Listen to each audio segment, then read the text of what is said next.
Hello and welcome to yet another Podcast Pontifications with me, Evo Terra. If you're watching this on video, this is not a podcast. This is a video. You can get the podcast version, audio only, at podcastpontifications.com. Today the topic on the show of the episode is embracing podcasting's punk rock roots. Now, I was never a punk. I grew up in a middle of nowhere.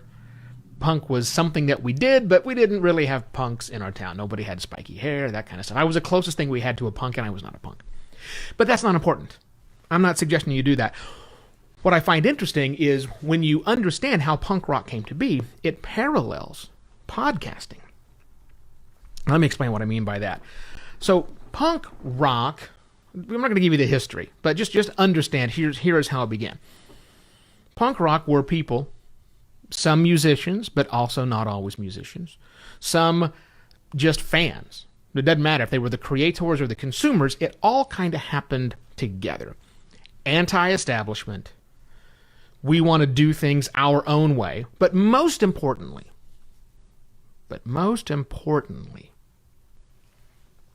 we want to make something that hasn't been done. These were people who felt that they didn't have, not necessarily a voice, because it's not an access.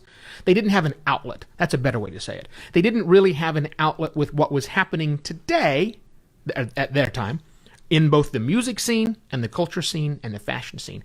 And they just wanted to do something different. Maybe they were disenfranchised, maybe they weren't. It doesn't matter. What matters is this was a group of people on both sides of the equation, both the suppliers of content, the creators, and the consumers of content, the listeners, who together said, we're going to make something happen. And it was unplanned, right? And that's exactly how podcasting began. It was very much an unplanned thing, where there were creators and also people who wanted to listen, and it kind of worked out together. And here we are 15 years later. Also, there was an entire component that, tried to define. This is, I think, a key point here. Punk spent a lot of its time trying to define what punk was.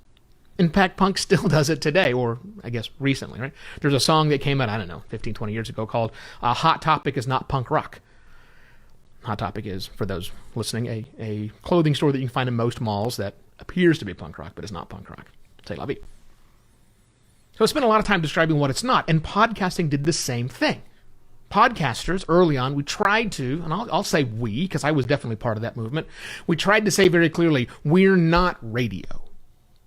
Even though many of us, like me, were on the radio at that time.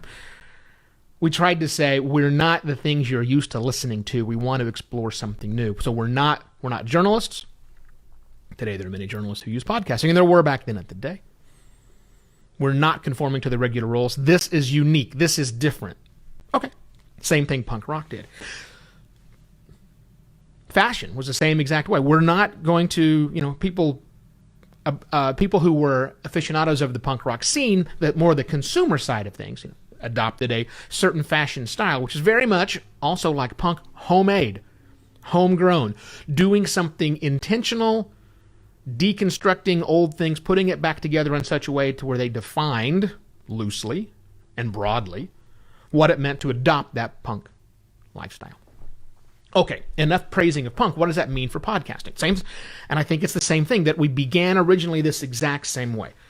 Taking apart things, using microphones that were utilized for other purposes, throwing out the show clock from radio, and really experimenting and creating content that our people, our listeners, our consumers wanted, without understanding deeply what it was that they wanted. Okay, I just described podcasting either circa 2004 through 2006, or today still for a lot of people who don't know that there's a larger world out there, and just like music's reinventing itself. But I think we podcasters, and those of you who are watching and listening who might be interested in starting a podcast, I implore you to think about that. Embrace podcasting's punk rock roots and do something interesting and unique. Now, clearly, there are formulas of success. Well, there are formulas that might lead to success, I should say. So there's absolutely nothing wrong. And in fact, for most of the clients that I work with, we don't do this. We're not embracing punk rock's roots. They're looking for stability. They're looking for guidance. They're looking for a roadmap of things that they can do because they don't really have time and to a certain degree interest in being super creative. They want to get business done. And they want a way to get that business done efficiently. That makes sense. But if that's not everybody. There are a huge number of companies and people out there who want to be creative, who want to do brand new things.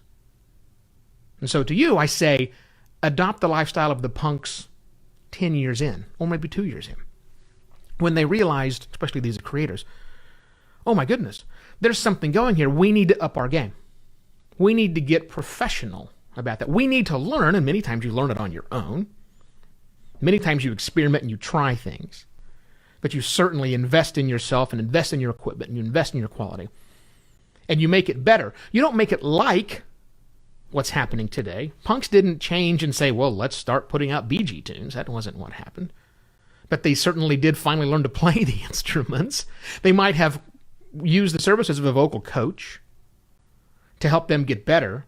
But that's their talent getting better. That's their skill set getting better, not mapping towards a particular direction. And that's where I think podcasters, brand new podcasters, and even existing podcasters, we can still embrace these punk rock roots. Because podcasting still isn't easy to define what it is. We don't have formats that we have to fit into.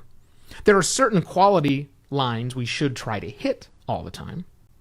I think that's important. A lot of times it's the assumption that, well, podcasting is low quality crap. Nobody really cares. And I get it. A lot of content is that way. Just like a lot of musicians, quote unquote, in a garage cranking out stuff aren't very good. Okay, great. But if they're doing something interesting and unique, I think a lot of people, a lot of listeners, can forgive some of the shortcomings as long as you are truly dedicated to the craft. But that's the key. It's okay to have a show that isn't perfect, but you need to make sure that you're hitting certain marks. You've got to do things on purpose. What punks didn't... Here's the difference between punk rock and throwaway rock. Punk rockers deeply care about the content they're creating. But just somebody farting around in the basement with a guitar who doesn't care about things isn't really making music that people want to listen to, and they don't really care that people want to do it. They're not rushing out to put an album saying, why isn't anyone listening to me? That's just not what happens. Punk rock really didn't care if you bought their albums or not. They wanted you to come to their shows and they wanted you to be live, but they were definitely dedicated to the craft of making something different. They may not have had a clear vision of what the final product was, but they wanted something new. You, podcaster, can take that same approach. It's okay to break convention. You should still do all the base level stuff. We need good show notes. We have to have proper encoding of variables. Don't mess with that. Let's not mess with those sorts of things. But I would encourage you, in fact, to branch out, to do things that are a little unconventional or a lot unconventional, but with a purpose. Explore this medium. Do more stuff. Do more interesting things that fit your own niche. Don't think that there is a standard out there you have to achieve. There are certain standards of quality. Yes. There are certain standards of format. Yes. But as far as the content that goes inside of it, it's yours. Do something that makes it interesting to you, even if you're a business. Now, I'd love to chat with you more about that if, in fact, you are a business and you need some help, because launching podcasts is what I do. Podcastlaunch.pro is where you can get more information. You can email me, evo@podcastlaunch.pro. And I shall be back tomorrow with yet another Podcast Pontifications. Cheers!